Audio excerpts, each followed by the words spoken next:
এটা হচ্ছে ঢেঁড়স গাছ। আজ থেকে মাত্র 12 দিন আগে এটা রোপণ করা হয়েছিল এই জায়গায়, ছোট্ট একটা ঝাড় করে। এবং 12 দিনেই গাছটা বেশ পরিপক্ক হয়ে গেছে এবং হয়তোবা 10-12 দিন পরে এটার মধ্যে ফলন আসবে। তো ভেন্ডি চাষের ক্ষেত্রে আমরা সাধারণত শীতকালে ভেন্ডি বা ঢেঁড়সটা হয় না। তবে আমরা যদি শীতের আগ মুহূর্তে অর্থাৎ শীতটা আসার আগেই আহ, ভেন্ডি বা ঢেঁড়স গাছটাকে যদি একটু পরিপক্ক করতে পারি এবং ফলনটা আনতে পারি, তাহলে শীতের সিজনে এই গাছ থেকেই ফলন পাওয়া সম্ভব।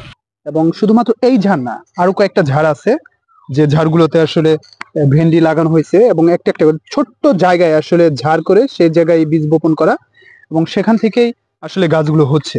এবং এক ঝাড়ে আরো কিছু গাছ ছিল যেগুলো আসলে অন্য জায়গায় নিয়ে আবার রোপণ করা হয়েছে।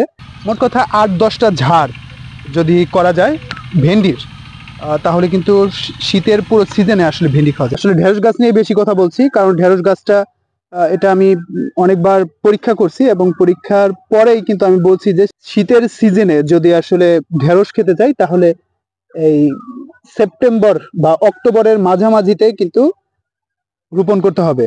এটা সবচেয়ে বড় বিষয়। ঢেঁড়স গাছের জন্য খুব বেশি যত্ন নিতে হয় না, সামান্য সার এবং কীটনাশকের আসলে প্রয়োজনই পড়ে না এখানে।